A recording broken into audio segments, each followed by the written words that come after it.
سورۃ الکہف۔ بسم اللہ الرحمن الرحیم۔ الحمد للہ الذی انزل علی عبدہ الکتاب ولم یجعل لہ عوجا۔ یہ پوائنٹ میں نوٹ کرا چکا ہوں کہ آخری آیت کیا تھی؟ قل الحمد للہ، کہو قل حمد اللہ کے لیے ہے۔ یہ آخری آیت تھی سورہ بنی اسرائیل کی، اور سورہ کہف کی آیت شروع ہو رہی ہے الحمد للہ الذی، گویا کہ اس حکم کی تعمیل جو ہے اس سے آغاز ہو رہا ہے اس سورہ مبارکہ کا۔ اس کو میں نے کہا تھا یہ انٹر لاکڈ ہیں دونوں صورتیں جو ہیں، جیسے آتا ہے تورات میں کہ حضرت یعقوب اپنے بھائی عیسو کی ایڑیاں پکڑے ہوئے تولد ہوئے، یہ جڑواں پیدا ہوئے تو دو بھائی عیسو اور یعقوب۔ عیسو بڑے تھے، یعنی بڑے اس معنی میں جو بھی ہوتے ہیں جڑواں، ان میں جو پہلے جس کی ولادت ہو جائے وہ بڑا ہوتا ہے، چاہے 2 منٹ کا فرق ہو 5 منٹ کا فرق ہو۔ تو اس کی ولادت کے بعد پھر حضرت یعقوب کو عقب کہتے پیچھے کو، پیچھے آنے والا یعقوب، اس لیے ان کا نام پڑ گیا ہے کہ یہ پچھلا ہے۔ جو پہلا تھا وہ عیسو تھا، عیسو کے بارے میں کچھ معلوم نہیں ان کی اولاد وغیرہ کدھر گئی، بہرحال وہ ایک علیحدہ بحث ہے۔ تو اسی طریقے سے یہ سورہ کہف جو ہے گویا کہ سورہ بنی اسرائیل کی ایڑیاں پکڑے ہوئے قرآن مجید میں وارد ہو رہی ہے۔ اس میں آپ دیکھیے الحمدللہ الذی انزل علی عبدہ، وہی اللہ تعالیٰ نے اللہ کے اپنے رسول کی جو نسبت ہے اس کو عبد کے نمایاں کیا ہے، کتاب نازل کی ولم یجعل لہ عوجا، اور اس میں کوئی کجی نہیں رکھی، قیما، سیدھی، ٹھیک ٹھیک، روشن، مبین، لینذر بأسا شدیدا۔ اب یہ ہے لفظ جو بہت زیادہ غور کرنے کے قابل ہے۔ اس کتاب کے حضور پر نزول کے مقاصد میں سے ایک یہ بھی ہے خبردار کر دیں ایک بہت بڑی آفت سے۔ ویسے باسن جب واحد آتا ہے تو عام طور پر اس کے معنی جنگ ہوتے ہیں، جب جمع میں آتا ہے تو سختی، مصیبت، بھوک، فاقہ، یہ سارے بأسا۔ آیت البر میں بھی ہم نے پڑھا والصابرین فی البأساء والضراء وحین البأس۔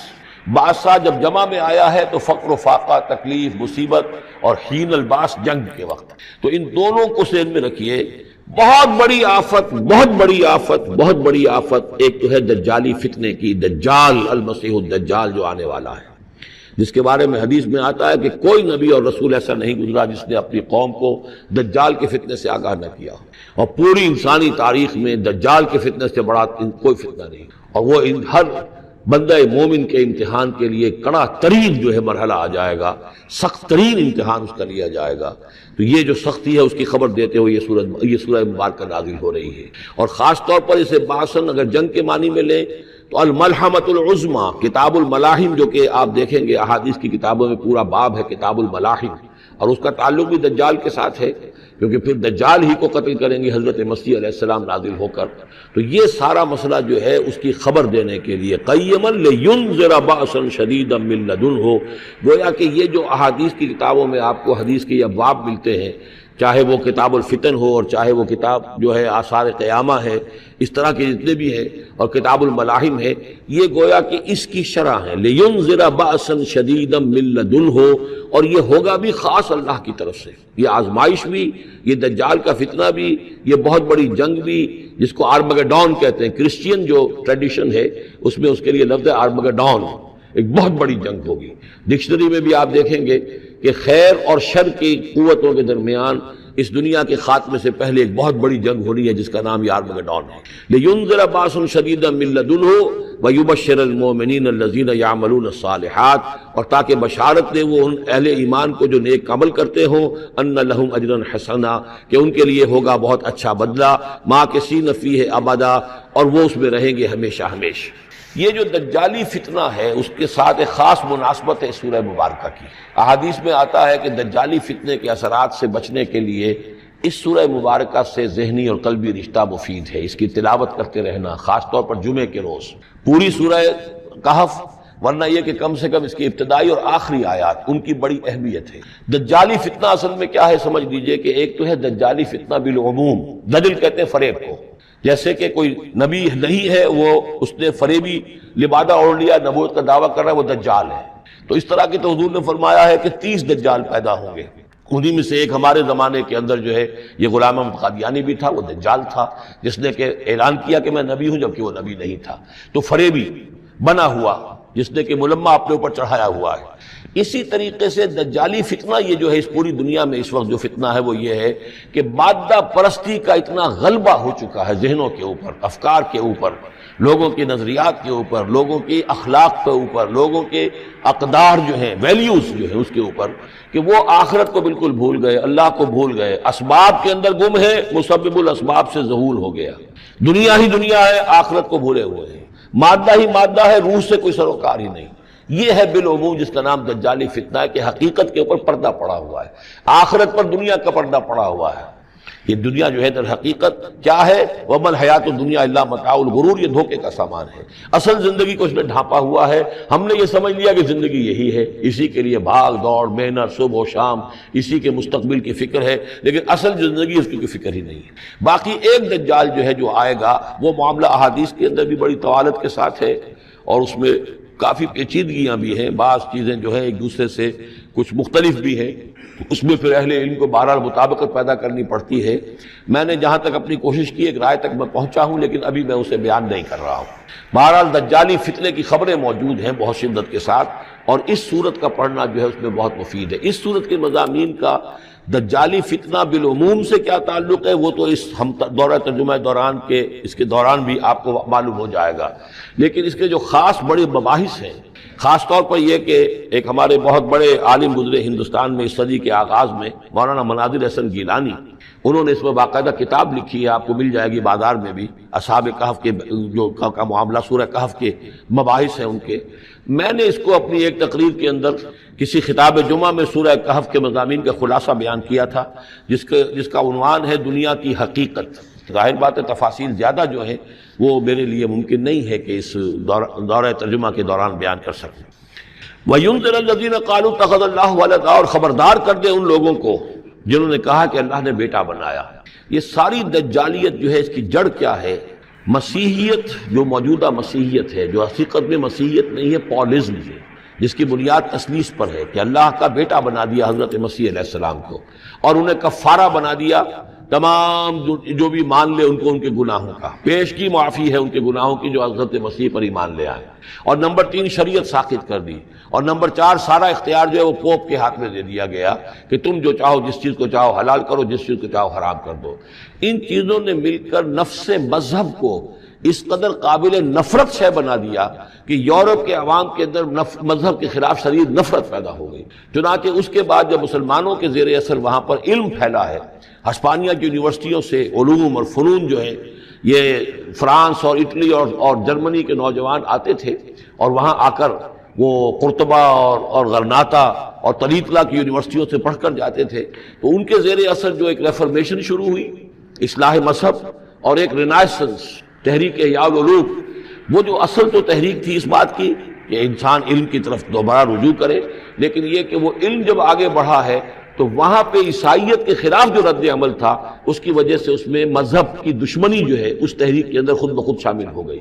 تو مذہب سے بیزاری، روحانیت کا انکار، آخرت سے بالکل بے پرواہی اور اس کا بھی انکار، اور خدا ہے یا نہیں ہے اس سے کوئی سروکار نہیں، یہ جو اس تہذیب کے اصل میں اثرات بنے ہیں سارے، یہ اسی غلطیوں کا یہ اثرات ہیں، نتائج ہیں کہ جو عیسائی مذہب کے اندر جو یہ تحریفات کر کے جو غلطیاں کی گئی ہیں، اس کو یہاں کہا گیا ہے کہ ان لوگوں نے کہ جنہوں نے یہ عقیدہ ایجاد کیا، ما لہم بہ من علم، ان کے پاس اس کے لیے کوئی علمی سند نہیں ہے، ولا لآبائہم، نہ ان کے آباء و اجداد کے پاس کوئی سند تھی، کبرت کلمۃ تخرج من افواہہم، بہت بڑی بات ہے جو ان کے منہ سے نکل رہی ہے، بہت بڑی گستاخی ہے جو یہ اللہ تعالیٰ کی شان میں کر رہے ہیں، ان یقولون الا کذبا، یہ نہیں کہہ رہے مگر جھوٹ، سراسر سیدھا سفید جھوٹ بول رہے ہیں، فلعلک باخع نفسک علی آثارہم، تو اے نبی شاید کہ آپ اپنے آپ کو ہلاک کر لیں گے ان کے جو اثرات پڑنے والے ہیں، عیسائیت کے اس غلط عقیدے کے جو نتائج برآمد ہوئے ہیں،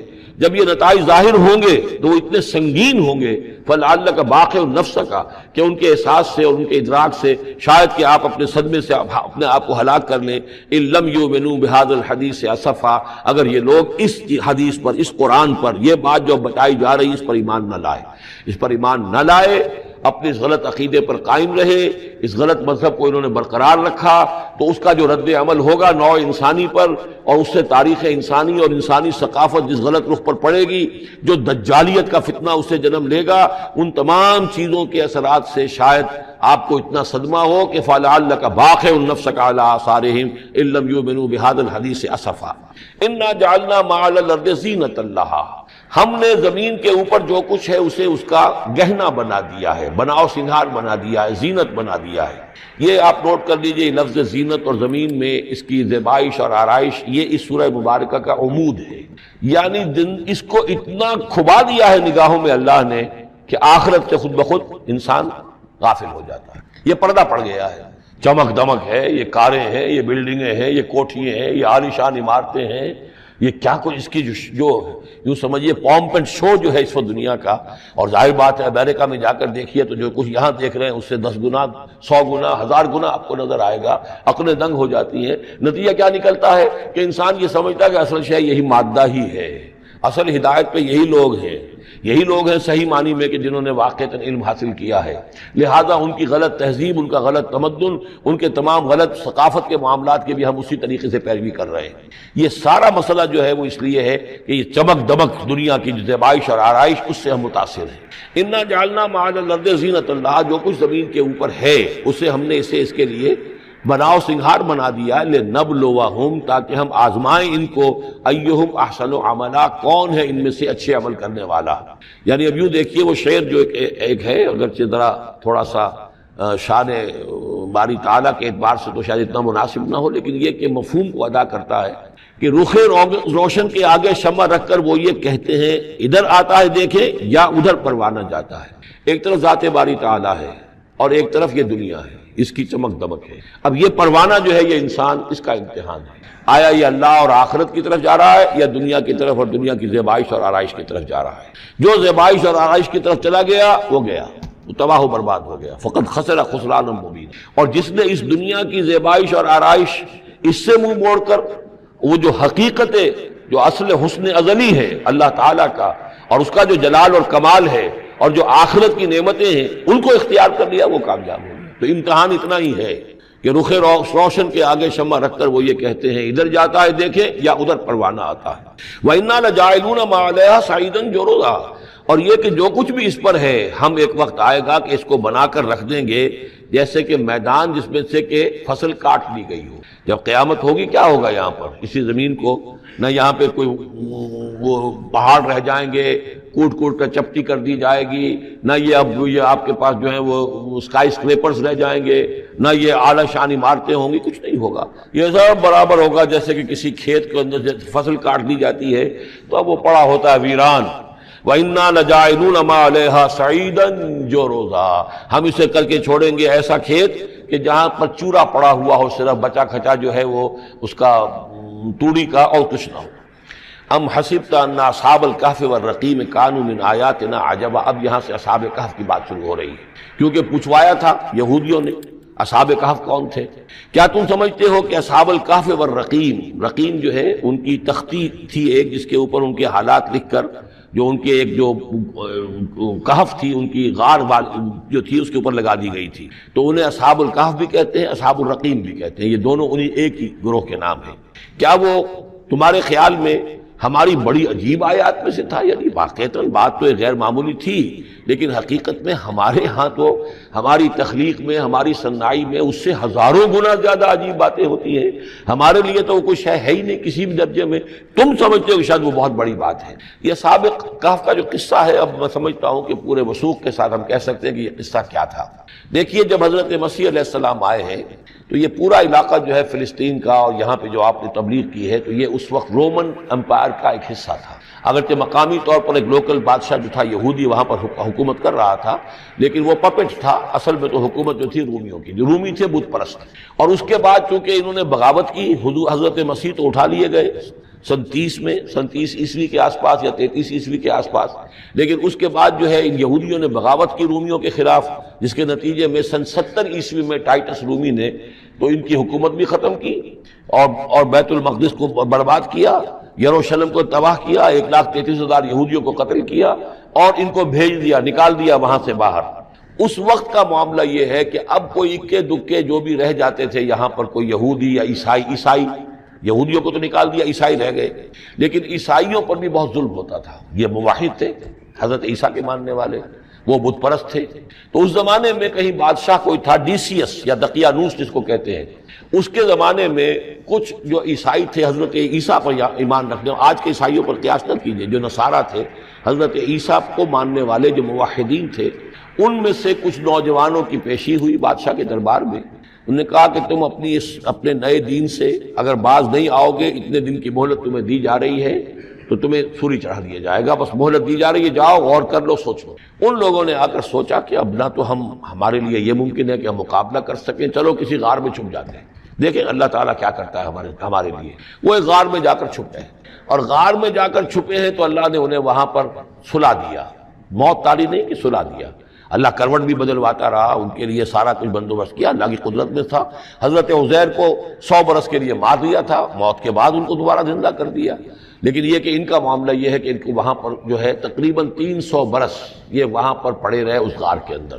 غار کی شکل کچھ خاص ایسی تھی کہ ادھر آنا جانا لوگوں کا تھا ہی نہیں، اور یہ ہے جو موجودہ ترکی کے علاقے میں شہر ایفسس ہے، اس کے آس پاس ہیں اس طرح کے غار، جیسے ایجنٹا کے غار ہندوستان کے مشہور ہیں، ایسے ہی وہاں بھی غاروں کا سلسلہ ہے، اور ہیں بھی وہ ایسے کہ ان کے دہانے جو ہیں وہ ہیں شمال کی جانب، تو دھوپ ان میں براہ راست نہیں جاتی، صرف یہ کہ ریفلیکٹڈ لائٹ تو آتی ہے لیکن یہ کہ براہ راست دھوپ نہیں جاتی، تو ایک طرح کا اندھیرا سا اس کے اندر، ٹوائی لائٹ جسے آپ کہہ لیں، وہ رہتا ہے سارا دن۔ وہاں پر یہ 300 برس تک سوتے رہے۔ اس 300 برس کے عرصے میں یہ ہوا کہ رومن امپائر جو ہے اس نے خود عیسائیت اختیار کر لی۔ 300 عیسوی کے اندر کانسٹنٹائن جو تھا ایمپرر، وہ عیسائی ہو گیا، اب پوری امپائر جو عیسائی ہو گئی۔ اب اس کے زمانے میں اس کے بعد تھیوڈوسیس ہے ایک، 446 عیسوی میں یہ تھا، اس کے زمانے میں اللہ تعالیٰ نے ان لوگوں کو جگایا 300 برس کے بعد۔ اب یہ سمجھ رہے ہیں کہ وہی زمانہ ہے، وہی کفار کی حکومت ہے، وہی مشرکین ہے۔ اب انہوں نے ڈرتے ڈرتے اپنے کسی ایک آدمی سے کہا بھائی جاؤ یہ لے کے سکہ لے کر جاؤ، چاندی کا، کچھ نہ کچھ کھانے پینے کے لیے لے کر آؤ، دیکھنا لیکن اس طرح ہو کہ ہمارا پتہ نہ چل جائے کہ ہم یہاں چھپے ہوئے ہیں۔ وہاں جو گئے انہوں نے وہ سکہ جو پیش کیا، اور کہا یہ سکہ تمہارے پاس کہاں سے آیا؟ یہ تو بہت پرانا سکہ ہے، تو 400 سال پرانا، 300 سال پرانا سکہ کہاں سے لے آئے تمہیں کوئی خزانہ ملا ہے؟ بہرحال اس حوالے سے اب وہ جو ہے وہ پکڑے گئے، ان کی حالت جو ہے وہ جو بات سامنے آ گئی۔ لیکن جب بات سامنے آ گئی تو اب ان کا بہت وہ عزت کی گئی، اس لیے کہ اب تو جو ان کا مذہب تھا در حقیقت پوری مملکت کا مذہب وہی ہو چکا تھا، تو صورتحال تو تبدیل ہو چکی ہے۔ پھر یہ کہ اس کے بعد تفصیل معلوم نہیں ہے کہ غالباً وہ جا کر اپنی اسی غار میں وہ سو گئے ہیں، یا دوبارہ اللہ نے ان پر وہیں پر موت طاری کر دی ہے، اس کا دروازہ بند کر کے اور اس پر ایک تختی لگا دی گئی ہے۔ یہ اصحاب کہف ہے۔ گبن کی جو ہے decline and fall of Roman Empire, اس میں بھی یہ 7 سلیپرز، 7 سونے والے، ان کی کہانی موجود ہے۔ یہ چیز جو ہے گویا کہ رومن لٹریچر کے اندر موجود تھی، اس کا جو ذکر موجود تھا، اور قرآن مجید میں یہ امتحاناً سوال کیا گیا حضور سے، تو اس کا جواب دیا گیا کہ یہ 300 برس تک کچھ لوگوں کو سلا دینا، یہ اللہ تعالیٰ کے نزدیک تو کوئی بڑی بات نہیں ہے، تمہارے نزدیک ام حسبت ان اصحاب الکہف والرقیم کانوا من آیاتنا عجبا اذ ابى الفتية الى الکہف، جبکہ وہ نوجوان آئے اپنے اس غار میں، فقالوا، اور انہوں نے کہا ربنا آتنا من لدنک رحمتا، پروردگار اب خاص اپنے خزانہ فضل سے ہمارے لیے رحمت کا بندوبست فرما، وہیئ لنا من امرنا رشدا، اور ہمارے لیے ہمارے معاملے کے اندر جو ہے وہ کوئی عافیت کا بندوبست فرما۔ فضربنا علی آذانہم، تو ہم نے تھپکی دے دی ان کے کانوں پر، فی الکہف سنین عددا، اسی وہ غار کے اندر جو ہے وہ سوتے رہے کئی سال۔ ابھی یہاں اس بات کو نہیں چھیڑا کتنے سال، سنین عددا، متعدد سال وہ سوتے رہے۔ ثم بعثناہم، پھر ہم نے انہیں اٹھایا، لنعلم ای الحزبین احصیٰ لما لبثوا امدا، تاکہ ہم دیکھیں کہ 2 گروہوں میں سے کس کو صحیح معلوم ہے کہ کتنے عرصے وہ وہاں رہے تھے۔ اس کا ذکر آگے آ جائے گا 2 گروہوں سے مراد کیا ہے۔ اور تیسری اہم ترین آیات کیا ہے؟ آیات قرآنیہ۔ ان تینوں میں گہرا ربط ہے، آیات آفاقی، آیات انفسی، آیات قرآنی۔ ان میں تدبر کے ذریعے، غور و فکر کے ذریعے انسان ایمان حاصل کرے، یہ ٹاپ کا ایمان ہے، یہ انٹلیکچوئلز کا ایمان ہے، یہ صدیقین کا ایمان ہے۔ نمبر 2، ایک ایمان ہے عوام کے لیے، اس کے 2 راستے ہیں۔ نمبر 1، صاحب یقین کی صحبت، جس کے اندر یہ ایمان پیدا ہو چکا ہو، آپ اس کے قریب رہیے، اگر بھٹی کے سامنے بیٹھیں گے حرارت پہنچے گی، اگر آپ برف کی سل کے قریب ہوں گے ٹھنڈ پہنچے گی. صاحب امین صاحب ایمان کی صحبت اختیار کریں گے ایمان سراغ کرے گا. یہ ہے عوام کے لیے صحبت. کونوا مع الصادقین، ان کی صحبت اختیار. تیسرا ذریعہ ہے جو ہمارے لیے خاص طور پر جو مسلمان پیدا ہوئے ہیں. اب ایک بچہ ہے 7 سال کا، آپ نے نماز پڑھنے کی عادت ڈال دی، پڑھ رہا، اگرچہ غیر شعوری عمر سے شروع کر دیا اس نے، روزہ رکھتا ہے، 9 برس کا ہو گیا روزہ رکھنا شروع کیا. یہ اعمال جو ہیں ان سے بھی ایک یقین پیدا ہوتا ہے. جیسے یقین سے عمل پیدا ہوتا ہے ایسے ہی عمل سے بھی یقین پیدا ہوتا ہے. جب مداومت کرتے رہیں گے اس پر تو اس سے بھی ایک یقین کی کیفیت انسان میں پیدا ہو جاتی ہے. سورہ حجرات میں جو بحث آئی ہے اس کے آخر میں یہی ہے کہ اے نبی یہ بدو جو دعوے دار ہے ایمان کے، یہ آپ پر احسان دھر رہے ہیں. یمنون علیک ان اسلموا قل لا تمنوا علی اسلامکم بل اللہ یمن علیکم ان ہداکم للایمان ان کنتم صادقین. یہ آپ پر احسان دھر رہے ہیں کہ ایمان لے آیا. نبی ان سے کہیے مجھ پر اپنے ایمان کا کوئی احسان نہ دھرو، اپنے اسلام کا، بلکہ اللہ تم پر احسان دھرتا ہے کہ اس نے تمہیں ایمان کے راستے پر ڈال دیا ہے. جب اسلام پر آ گئے ہو تو عمل کرتے رہو گے. ان تطیعوا اللہ ورسولہ، اگر عمل کرتے رہو گے تو اس عمل کے ذریعے سے بھی تمہارے اندر ایمان پیدا ہو جائے گا. تو یہ 3 راستے ذہن میں رکھیے. جو عوام ہے غور و فکر، سوچ بچار، اس کی صلاحیت نہیں یا مواقع نہیں، ان کے لیے یہ 2 راستے ہیں، یقین بذریعہ عمل اور یقین بذریعہ صحبت. یہاں سے اٹھا رہے ہیں لوگوں کو، بار بار یہیں آ جاتے ہیں، لیکن ان کو دقت ہوتی. یہاں پہ کوئی صاحب پہلے سے روک دیا کرے نا جو بعد میں گڑبڑ ہوتی ہے. تو ایک ایمان ہے انٹلیکچوئلز کا، صدیقین کا، جن کو قرآن کہتا ہے اولو الالباب الذین یعقلون ان فی خلق السماوات والارض واختلاف اللیل والنہار لآیات لأولی الالباب. ہوش مندوں کے لیے، عقل مندوں کے لیے، غور و فکر کرنے والوں کے لیے، اصحاب دانش و بینش کے لیے ہماری کائنات میں ہماری نشانیاں ہیں. غور کرو اور ہمیں پہچانو، خود اپنے اندر جھانکو اور ہمیں پہچانو. اور ہماری یہ آیات جو ہیں ہمارے کلام کی، اس کی آیات جو ہیں ان میں وہ ایمان رچا بسا ہوا ہے. ان پر غور کرو، غوطہ زنی کرو. قرآن میں ہو غوطہ زن ہے مرد مسلمان. یہ ہے ٹاپ کا ایمان، یہ ہے اصل وہ ایمان کہ جو مطلوب ہے.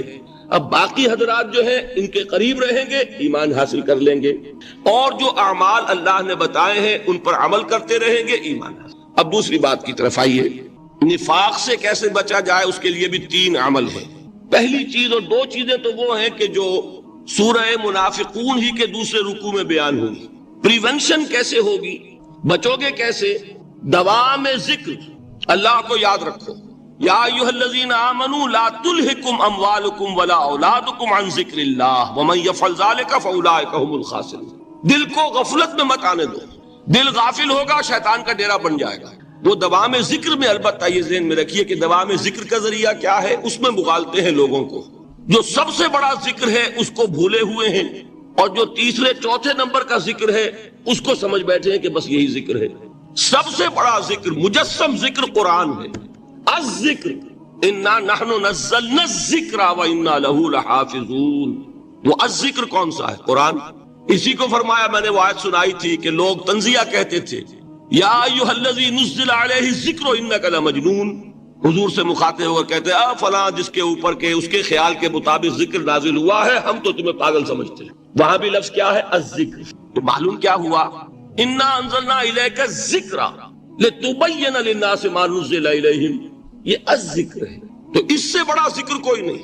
تلاوت قرآن، تدبر قرآن، غور و فکر قرآن کا، قرآن کو یاد کرنا. اس پر میرا کتاب چاہے مسلمانوں پر قرآن مجید کے حقوق، اب تو یہاں شاید کوئی کتاب موجود نہیں رہی ہے.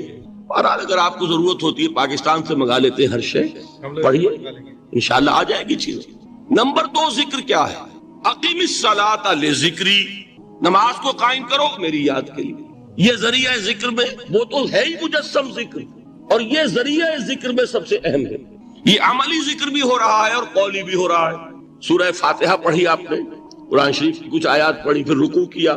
یہ رکوع جو ہے یہ آپ کا عملی ذکر ہے کہ آپ نے اپنے وجود سے اللہ کی عظمت کو تسلیم کیا. پھر آپ سجدے میں گرے، یہ آپ کا عملی ذکر ہے کہ اپنے وجود سے آپ نے اللہ کی عظمت کو اور تسلیم کیا. تیسری چیز ہے مسنون دعائیں اور مسنون اذکار جو حضور سے ثابت. ہمارے ہاں کیا ہو گیا، مجھے فلاں بزرگ نے یہ چیز بتائی ہے، وہ تو پڑھتے چلے جا رہے ہیں. نہ قرآن سے دلچسپی، نہ اذکار مسنونہ سے دلچسپی، ادعیہ معصورہ۔ آپ غور کریں گے کہ زندگی کے ہر عمل کے لیے حضور کی دعا موجود ہے۔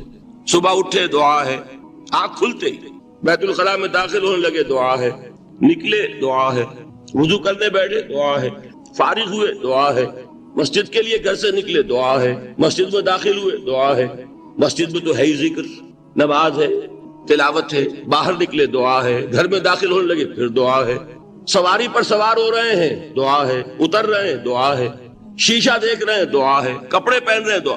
زندگی کا کوئی عمل نہیں یہاں تک کہ جو تعلق زن و شو ہے، جس کو کہ خالص حیوانی بات سمجھا جائے گا، اس کے لیے بھی دعا ہے۔ غفلت میں وہ کام بھی نہیں کرتا، سمجھ رہے ہیں آپ؟ اب آپ غور کیجئے، اس میں کوئی اضافی وقت نہیں لگا، کوئی اضافی پوسچر اختیار نہیں کیا، آپ نے یوں بیٹھو، اس طرح بیٹھو، یوں کرو، کوئی آپ کا وقت اضافی نہیں لگا، جو کام کر رہے ہیں اور آپ اللہ کو یاد کر رہے ہیں، اور وہ اللہ کی یاد اس کام کی مناسبت سے ہے۔ ان ادعیہ معصورہ سے دو تعلق جڑ گئے انسان کے۔ دعا کس سے کر رہے ہیں؟ اللہ سے، جڑا کہ نہیں؟ اور یہ الفاظ کس کے ہیں؟ محمد رسول اللہ کے۔ تو آپ کے دو تعلق جڑ گئے۔ آپ اپنی جی سے گھڑ کر دعا مانگیں گے تو پہلا تعلق تو ہو جائے گا، دوسرا نہیں ہوگا۔ بہتر سے بہتر دعا مانگ لیں آپ، لیکن حضور سے جو معصور اور مسنون الفاظ جب آپ زبان سے نکالتے ہیں تو آپ کا تعلق اللہ سے بھی ہوا بذریعہ دعا، اور وہ الفاظ چونکہ حضور کے ہیں صلی اللہ علیہ وسلم تو حضور کے ساتھ ہوا۔ یہ تیسرا درجہ ہے۔ چوتھے درجے میں مانتا ہوں کہ ایک ہوتی ہے خاص کسی شخص کے امراض کی تشخیص کرنے کے بعد تجویز۔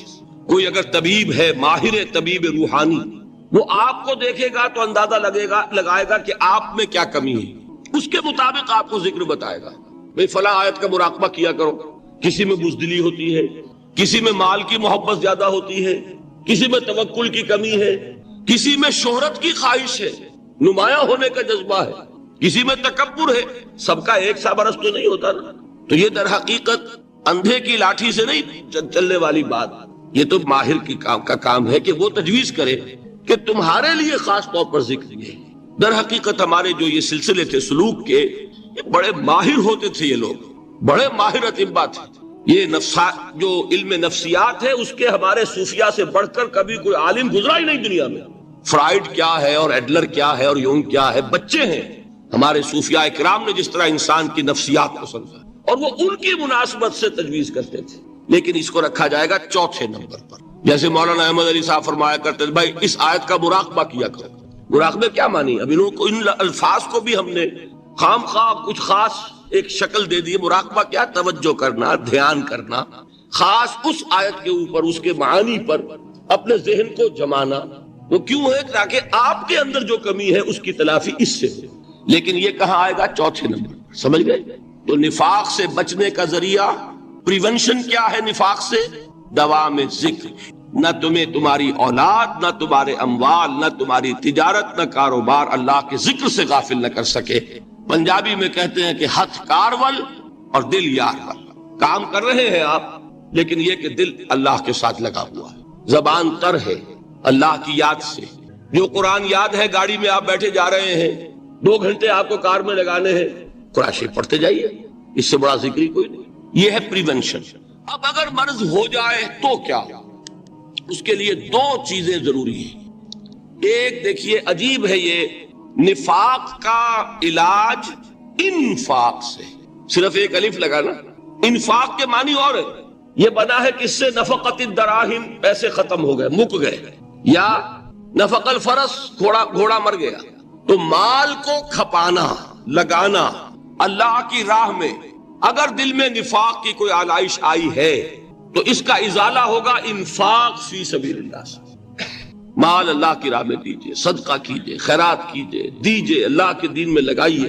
جتنا لگائیں گے نفاق دھل جائے، اس لیے کہ اصل سبب نفاق کا ہے ہی حب دنیا، دنیا کی محبت۔ لہذا اس کا ازالہ ہوگا جو سب سے محبوب شے ہے، مال۔ انہ لحب الخیر لشدید، مال محبوب ترین ہے کہ نہیں؟ لہذا اس کو اللہ کی راہ میں لگائیں گے تو وہ نفاق دھل جائے گا۔ اور ایک اور چیز ہے جو بہت اہم ہے، بہت ہی شعوری طور پر اس کا اہتمام کیجئے۔ جس وقت دین کے کسی فرض کی انسان کو سمجھ آ جائے، اس کا شعور پیدا ہو جائے، پھر ڈیلے نہ ہو۔ ذرا سا ڈیلے جو ہے اس پر عمل کرنے میں یہ در حقیقت نفاق کو جڑ پکڑنے کا موقع دینا ہے. Immediate action. ایک بات سمجھ میں آ گئی، فوراً عمل. اس میں شیطان کیا کرتا ہے، ذرا ٹھہر جاؤ، ابھی دیکھو یہ فرض ہے، یہ ذمہ داریاں ہیں، یہ کرنا ہے، وہ پھر لگا دینا اپنے آپ کو. بہت سے لوگ کہتے ہیں بس یہ ریٹائرمنٹ کے بعد تو سارا میں دین کے لیے وقف کر دوں گا. اول تو خدا کے بندے تمہارے اندر رہ کیا جائے گا ریٹائرمنٹ کے بعد؟ سارا تو کھپ چکو گے، رہ کیا جائے گا؟ دوسرے یہ کہ یہ بھی جان لیجئے کہ کار دنیا کسے تمام نہ کر. ریٹائرمنٹ کے بعد کون فارغ ہو جاتا ہے؟ بیٹوں بیٹیوں سے فارغ ہوئے تو پوتے پوتیاں موجود ہیں، نواسے نواسیاں موجود ہیں. کبھی بھی وہ بوجھ ختم نہیں ہوتا زندگی کا. وہ تو یہ کہ آج بات سمجھ میں آئی ہے تو آج عمل ہونا چاہیے. قرآن مجید میں سورہ انعام میں بڑی شدید وعید آئی ہے. الفاظ ہیں یہ وَنُقَلِّبُ أَفْئِدَتَهُمْ وَأَبْصَارَهُمْ كَمَا لَمْ يُؤْمِنُوا بِهِ أَوَّلَ مَرَّةٍ. انسان پر ایک حقیقت کا انکشاف ہوا کہ یہ بات حق ہے، فوراً تسلیم کرے. کسی مصلحت کی وجہ سے، کسی بزدلی کی وجہ سے، کسی لالچ کی وجہ سے، کسی اپنی سیادت یا قیادت کی وجہ سے کیسے مان لوں؟ لوگ کہیں گے کہ یہ نیچے ہو گیا، وہ اونچا ہو گیا جس کی بات مانی. کسی وجہ سے رک گئے تو اللہ تعالیٰ اندر سے وہ جو استعداد ہے حق کو پہچاننے کی وہ سلب کر لیتا ہے. وَنُقَلِّبُ أَفْئِدَتَهُمْ وَأَبْصَارَهُمْ. ہم الٹ دیں گے ان کے دلوں کو بھی اور ان کی آنکھوں کو بھی. کیوں؟ كَمَا لَمْ يُؤْمِنُوا بِهِ أَوَّلَ مَرَّةٍ. اس لیے کہ وہ پہلی مرتبہ جب انکشاف حق ہوا ہے وہ ایمان نہیں لایا. اس کا میں ایک واقعہ آپ کو سنانا چاہتا ہوں کہ کس طرح صحابہ کرام پر بھی وقتی طور پر یہ واقعہ اگر صحابہ کرام کا نہ ہوتا تو یہ حقائق سمجھ میں نہ آتے.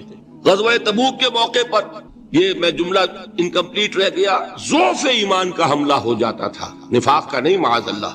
لیکن ضعف ایمانی کی اگلی منزل شروع ہو جاتی ہے نا، نفاق. جہاں جھوٹ بولنا شروع کیا نفاق، جھوٹی قسمیں کھانی شروع کی سیکنڈ سٹیج، اور جہاں مومنین صادقین سے بغض اور عداوت پیدا ہو گیا وہ تھرڈ سٹیج. تو وہ ضعف ایمان کا کیسے ہوتا ہے یہ حضرت کعب ابن مالک نے بڑی تفصیل سے بیان کیا ہے.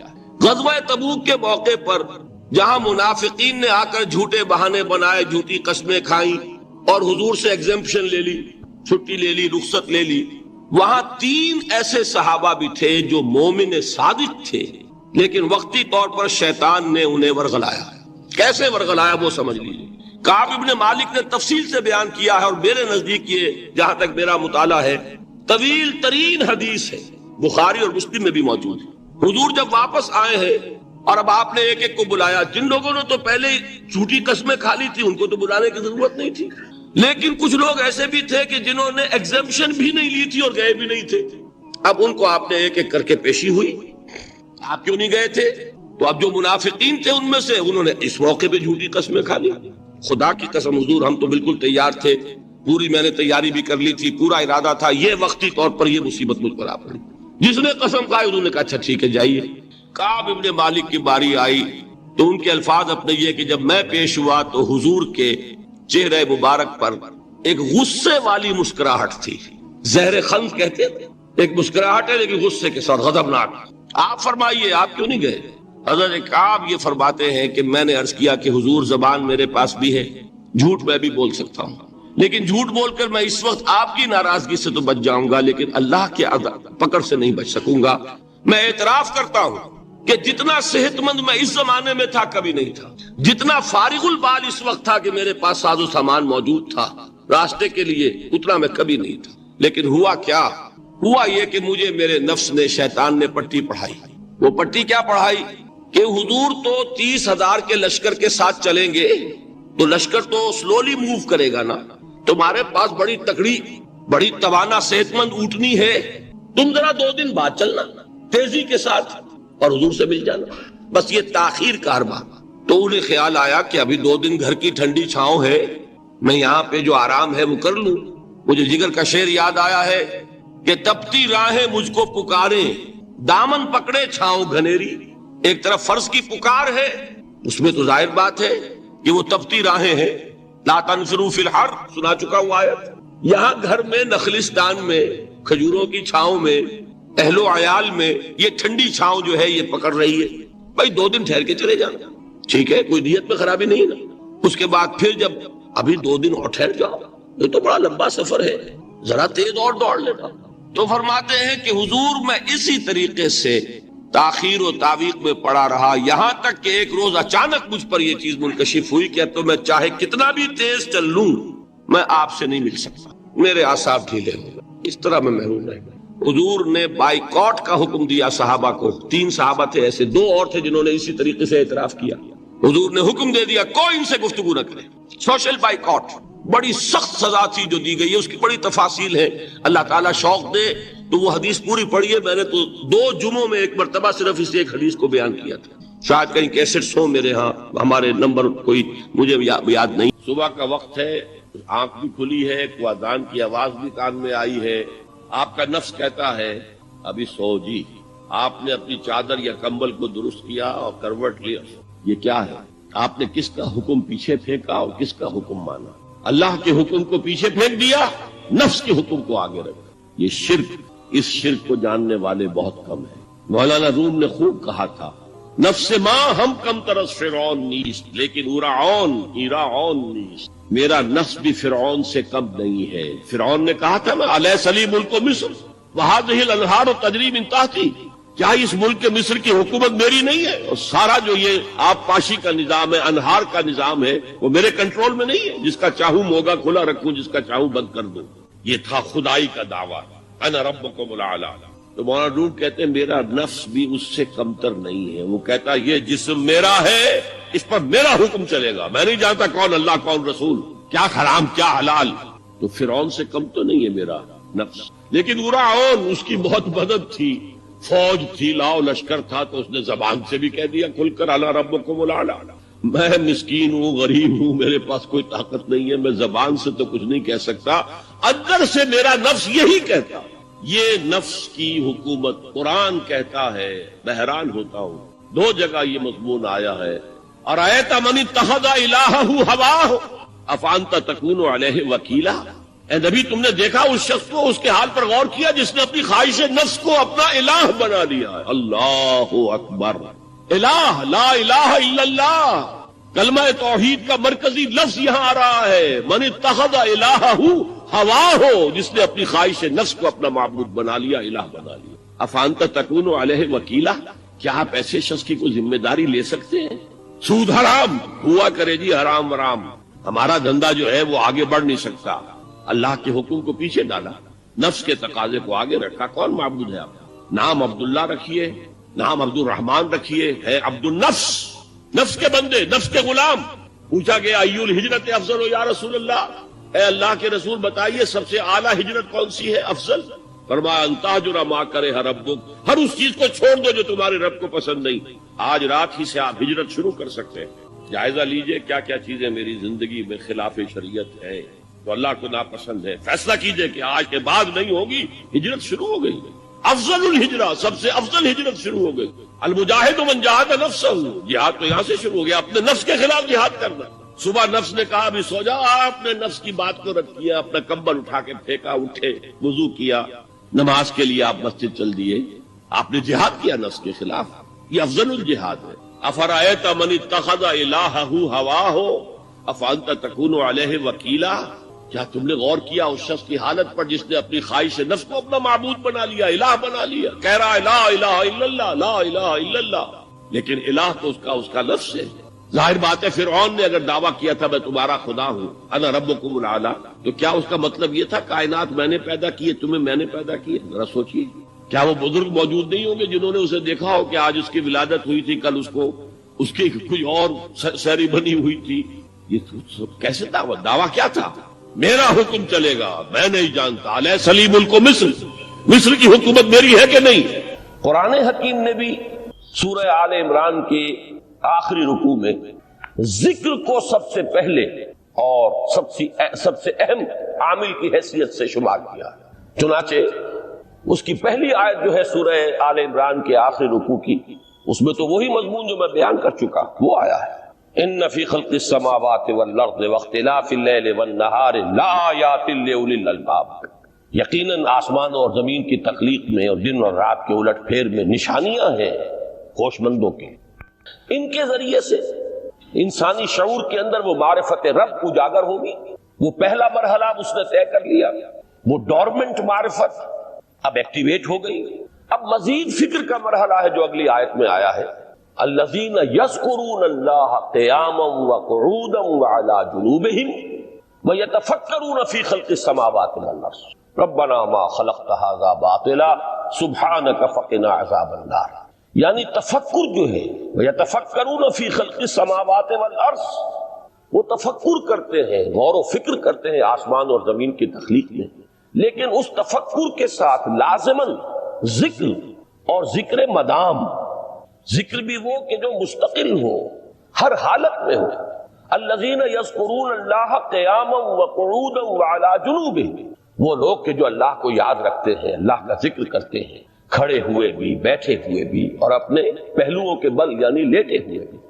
اب ان تین کے سوا تو کوئی پوزیشن انسان کی نہیں ہے، اسی کا نام ہے دوام ذکر۔ اور اس کے ساتھ اگر وہ تفکر کرتے ہیں تو ان کا فکر اگلی منزل تک پہنچتا ہے۔ تو پہلی شے تھی فکر انسانی کی صحیح رخ پر مزید پیش قدمی اور پیش رفت، اور اس کے لیے لازم ہے ذکر و فکر کا امتزاج۔ دوسری چیز کو لیجئے عمل کی درستی۔ اس عمل کی درستی کے لیے اللہ تعالی کے ساتھ ایک گہرے تعلق کی ضرورت ہے، اس لیے کہ صبر کی بحث میں یہ مضامین شاید آپ کے سامنے آ گئے ہوں کہ صبر، جہاں مصیبت پر صبر ہوتا ہے، تکلیف پر صبر ہوتا ہے، اللہ کے احکام پر جمنا یہ بھی صبر ہے، نفس کی خواہشات کی باغ کو تھام کر رکھنا، کھینچ کر رکھنا یہ بھی صبر، اور استقامت کسی شے پر قائم رہنا یہ بھی صبر۔ تو عمل صحیح پر استقامت کے لیے وَاصْبِرْ وَمَا صَبْرُكَ إِلَّا بِاللَّهِ، اس صبر کی سب سے اہم جو بنیاد ہے، اس کا جو سب سے بڑا ذریعہ ہے، اس کا جو سب سے بڑا سہارا ہے، وَمَا صَبْرُكَ إِلَّا بِاللَّهِ، اس کے لیے ضرورت ہے ایک گہرے تعلق کی کہ اللہ کے ساتھ ایک ایسا تعلق برقرار رہے جو نہ صرف گہرا ہو بلکہ دائم و قائم، مسلسل۔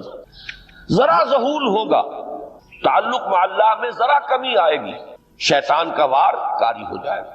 اسی کو حضور نے حدیث میں یوں تعبیر کیا ہے تمثیلاً کہ جو دل اللہ کی یاد سے غافل ہے، اس پر فارسی کا وہ مقولہ بھی ہے کہ خانہ خالی را دیو میں گیرت، گھر خالی رہے تو جنات اس پر دیو جو ہے آ کر قبضہ جما لیتے ہیں۔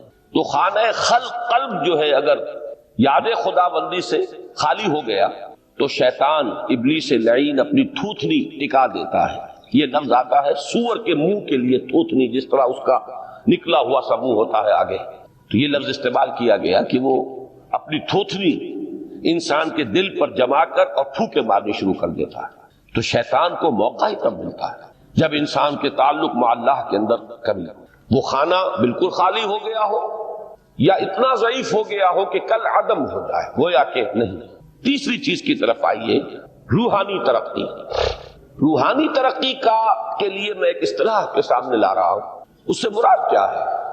روحانی ترقی کے لیے ہماری دینی اصطلاح ہے تقرب الی اللہ، اللہ سے قریب تر ہوتے چلے جانا۔ اس پر میرا ایک کتابچہ بھی ہے، تقرب الی اللہ کے دو مدارج، دو درجے، جو در حقیقت ایک حدیث نبوی علیہ الصلوۃ والسلام ہی پر مبنی ہے کہ حضور نے ایک درجہ قرار دیا ہے تقرب بالفرائض، فرائض کے ذریعے سے انسان اللہ کا قرب حاصل کرے۔ ایک ہے تقرب بالنوافل، نوافل کے ذریعے سے اللہ کا قرب حاصل کرے۔ ان میں کیا نسبت و تناسب ہے، اہمیت کے اعتبار سے کون بڑھ کر ہے، بلندی کے اعتبار سے کون بڑھ کر ہے، یہ تمام مسائل میں نے اپنی اس تقریر میں بیان کیے تھے جو اس کتابچے میں شائع ہوئی ہے۔ اس وقت میں اس کی تفصیل میں نہیں جا رہا، صرف یہ تذکرہ اس لیے کر رہا ہوں کہ جن کو بھی خواہش ہو جائے وہ اس کا مطالعہ کرے۔ ہماری اس وقت کی گفتگو سے وہ کتابچہ اس جگہ پر منسلک ہوگا۔ تو تقرب الی اللہ، یہ تقرب کوئی فزیکل فینومینن نہیں ہے، جسمانی یا مادی مسئلہ نہیں ہے۔ اللہ سے قرب یہ نہیں ہے کہ کوئی کروڑوں میل کا فاصلہ ہے، اب ہمیں کوئی رسی پر چڑھنا ہے اوپر بڑی محنت اور مشقت سے، فصل تو ہے ہی نہیں، فاصلہ ہے ہی نہیں، بعد ہے ہی نہیں۔ نحن اقرب الیہ من حبل الورید، ہم تو انسان سے اس کی شہرگ سے بھی زیادہ قریب ہیں۔ ہوا معکم اینما کنتم، وہ تو تمہارے ساتھ ہی ہوتا ہے جہاں کہیں بھی تم ہو، بس صرف یہ کہ تمہاری توجہ نہیں ہوتی، تم اور چیزوں میں مشغول و مصروف رہتے ہو، تم ہماری طرف دھیان ہی نہیں دیتے۔ تم ہماری طرف متوجہ ہی نہیں ہوتے، ہم تو مائل بے کرم ہے، کوئی سائل ہی نہیں، راہ دکھلائیں کسے رہنو منزل ہی نہیں۔ انسان جب متوجہ ہو جاتا ہے اور بڑھتا ہے، آگے پیش قدمی کرتا ہے روحانی اعتبار سے، تو یہ ہے در حقیقت تقرب اللہ، اور اسی کو ہم کہیں گے روحانی ترقی۔ اب ان تین چیزوں کو اگر آپ نے ذہن میں جما لیا، پھر میری بات کی ترتیب اس کو ذہن میں قائم کیجئے۔ ہم چلے کہاں سے کہ دین کے ساتھ اصل مناسبت فلسفے کی نہیں، حکمت کی۔ نمبر 2، حکمت قرآنی کا پہلا اور اہم ترین اور بنیادی مسئلہ معرفت رب کا حصول ہے۔ اس کا نتیجہ شکر خدا، اس کا ذریعہ آیات آفاقی، آیات انفسی، اور سب سے بڑھ کر آیات قرآنیہ ہے، جو الذکر ہے، جو تذکرہ ہے، جو ذکرہ ہے۔ لیکن اس پہلے مرحلے کو اگر کوئی انسان بفضل ہی تعالی، اللہ کے فضل و کرم سے طے کر لے، اب اس کے سامنے تین مسئلے ہیں۔ فکر کی مزید پیش رفت، مزید پیش قدمی صحیح رخ پر، اس کے لیے ذکر اور فکر دونوں کا امتزاج لازمی۔ فقر قرآن اختلاط ذکر و فکر۔ الذین یذکرون اللہ قیاما وقعودا وعلی جنوبہم ویتفکرون فی خلق السماوات۔ دوسری شے عمل کا درست رہنا، نہ افراط و تفریط ہو، عدم توازن ہو، نہ انسان نفس سے مغلوب ہو جائے، نہ انسان جذبات کی رو میں اندھا ہو جائے، نہ انسان ماحول سے مرعوب ہو کر متاثر ہو، صحیح رخ پر اس کا عمل۔ نمبر 3، روحانی ترقی، جو اصل حاصل ہے، جو اصل مقصود ہے۔ نمبر 2 چیز کے لیے تعلق مع اللہ ضروری، نمبر 3 کے لیے تقرب اللہ۔ اب غور کیجئے، ان تینوں چیزوں کا بڑا گہرا تعلق ہے نماز کے ساتھ۔ ان تینوں کے لیے ستون کی حیثیت نماز کو، لہذا ایمان کے بعد یا معرفت رب کے بعد حکمت دین کا اہم ترین مسئلہ نماز، صلاۃ۔ اس لیے کہ ایک طرف یہ انسان کو اللہ کے ساتھ ایک گہرے تعلق کا ذریعہ فراہم کرتی ہے، اپنے تمام مصروفیات میں سے، ان مشغولیتوں میں جن میں گم ہونے کا خدشہ ہوتا ہے، نکلو۔ 24 گھنٹے کے معمولات میں سے کم 5 مرتبہ تو لازماً نکلو، اور اپنے آپ کو ذرا، اپنے حواس کو بھی، اپنی باطنی کیفیات کو بھی ذرا تازہ کرو۔ اگر کوئی گندگی، نجاست، کسی طرح کی ناپاکی کا کوئی معاملہ ہے، طہارت حاصل کرو۔ طہارت سے تمہارے اندر روح کو بھی بالیدگی ہوگی، تمہارے حواس بھی تازہ ہوں گے، تم گویا کہ بحیثیت کل تمہاری ہستی چاق و چوبند ہو جائے گی۔ وہ کسل، وہ سستیاں، وہ جو ایک کثافتیں ہوتی ہیں، ان سب سے نجات حاصل کرو، اور اب اپنے رب کے حضور میں کھڑے ہو جاؤ، اس کے ساتھ اپنا عہد بھی تازہ کرو، اس کی اہم صفات کو بھی اپنے ذہن میں پھر مستحضر کرو۔ یہی وجہ ہے، دیکھیے میں نے جو آیات آپ کو شروع میں سنائی تھی، سورہ لقمان کی 2 آیتیں، پہلی آیت میں اس کا ترجمہ کر چکا، دوسری آیت وَلَقَدْ وَإِذْ قَالَ لُقْمَانُ لِابْنِهِ وَهُوَ يَعِظُهُ يَا بُنَيَّ لَا تُشْرِكْ بِاللَّهِ إِنَّ الشِّرْكَ لَظُلْمٌ عَظِيمٌ۔ اس کے بعد درمیان میں کچھ مضمون آ کر پھر وہ آیہ مبارکہ آئی، یا بنی اقم الصلاۃ وامر بالمعروف وانہی عن المنکر واصبر علی ما اصابک۔ گویا کہ اہم ترین چیز، بنیادی ترین چیز، اللہ کو محض پہچان لینا کافی نہیں ہے، یاد رکھنا ضروری ہے۔ اللہ یاد رہے گا تو فکر صحیح آگے بڑھے، اللہ یاد رہے گا اور اس کے ساتھ ایک گہرا تعلق جو ہے برقرار رہے گا تو عمل درست رہے گا۔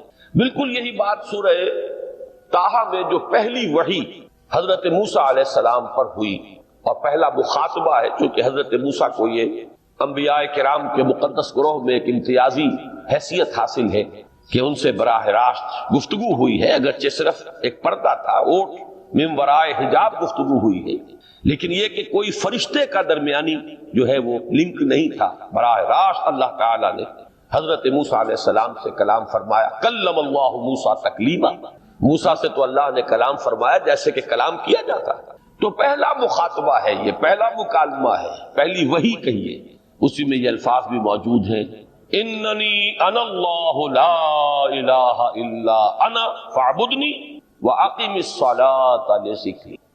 یہ گویا کہ حکمت قرآنی کا ایک بہت بڑا خزانہ ہے یہ آیت مبارکہ، کہ خود حضرت موسیٰ علیہ السلام کو جو ہدایت دی جا رہی ہے، میں ہوں، میں اللہ، اننی انا اللہ لا الہ الا انا، میرے سوا کوئی معبود نہیں، فاعبدنی، بس میری بندگی، میری عبادت، میری پرستش، میری محبت، اس کو اختیار کرو۔ وَأَقِمِ الصَّلَاةَ لِذِكْرِي، اور نماز کو قائم رکھو میری یاد کے لیے۔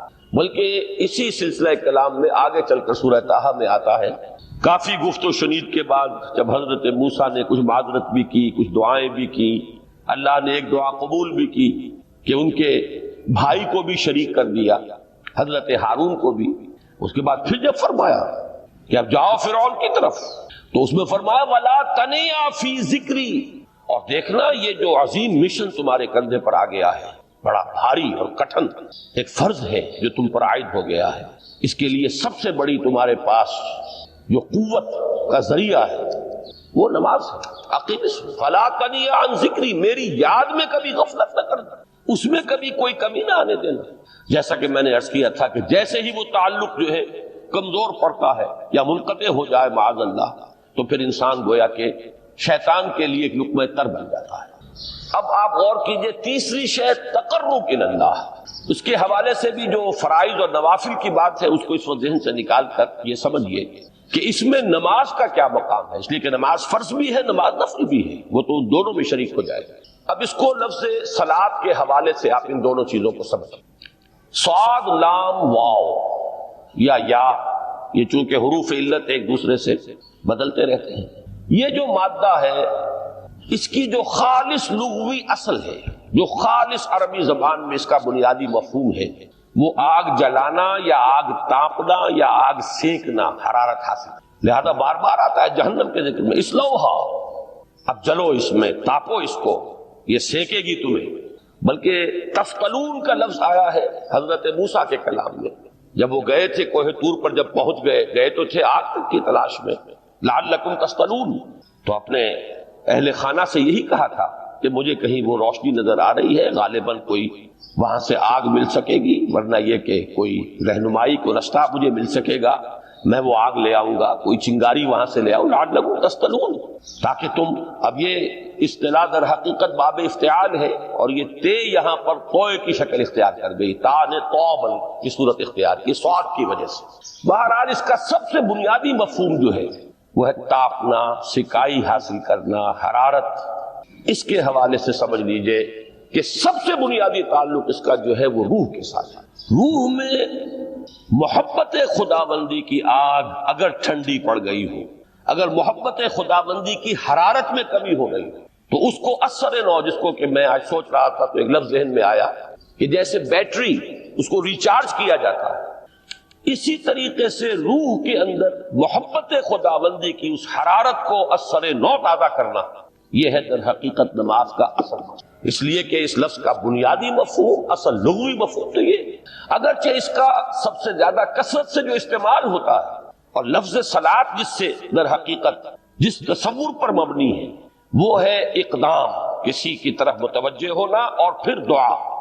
صلاۃ کا سب سے قریبی مفہوم لفظی جب بیان کیا جائے گا، اس سے مراد، اس کے معنی، تو دعا اس میں اہم ترین ہے۔ کسی کی طرف توجہ کرنا، مناجات کرنا، گفتگو کرنا، مخاطبہ، مکالمہ، دعا، یہ در حقیقت صلاۃ کا سب سے بڑا اصطلاحی مفہوم ہے۔ لیکن جو اس کا مادہ ہے، صاد لام واو یا صاد لام یا، اس کا اصل مفہوم جو ہے وہ تاپنا، حرارت حاصل کرنا۔ تو ان دونوں کے حوالے سے عرض کر رہا ہوں، وہ تاپنا اور حرارت حاصل کرنا وہ ہے روح کے اعتبار سے۔ وہ جو کہا اقبال نے کہ بجھی عشق کی آگ اندھیر ہے، مسلمان نہیں راہ کا ڈھیر ہے۔ یہ عشق کی آگ جب بجھ جاتی ہے، در حقیقت یہی تو انسان کی روحانی موت ہے۔